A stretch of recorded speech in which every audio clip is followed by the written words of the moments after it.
This setup is to help us gain awareness and improve our movement through our thoracic spine. So think about kind of from your sternum up. It's going to be a seated chairlift variation, but it's going to be an isometric. So there is going to be some movement transitioning from one position to the other, but once you're in that position, you're going to be holding.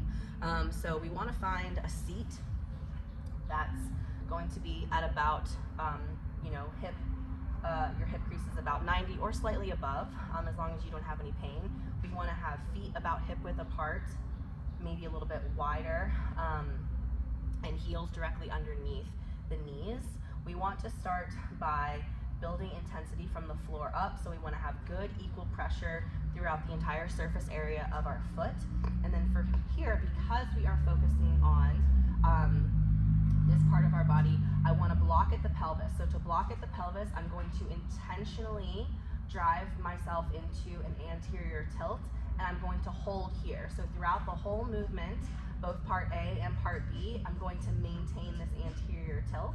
And then from here, just like I would with a typical deadlift, keeping my arms very close to my body, I have a heavy kettlebell down here. The kettlebell is heavy enough that I can't necessarily lift it. You could also use a barbell that runs underneath your legs, or you could even just step over a bar that is anchored onto a rig. That would be fine as well. So I'm going to press down through my feet, spread my toes, tilt forward, belly button out like I'm pushing into my belt, keep my arms nice and close, reaching down, and I'm going to start the first A portion of the movement, which is I'm going to drive myself into as much thoracic extension as I can capture here. So I'm thinking about my sternum, driving down as far as I can towards the floor.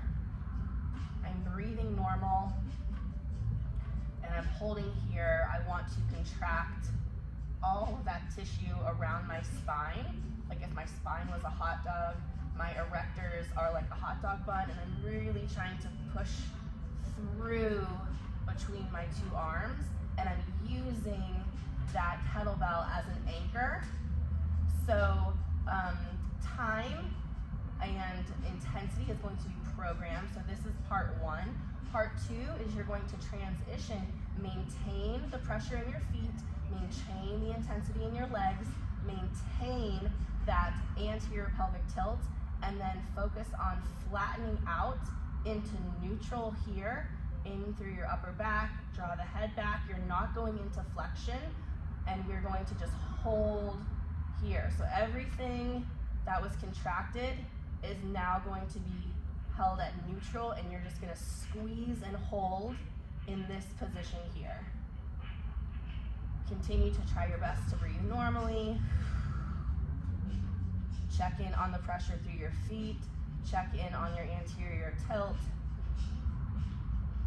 And gently relax and get out of that position.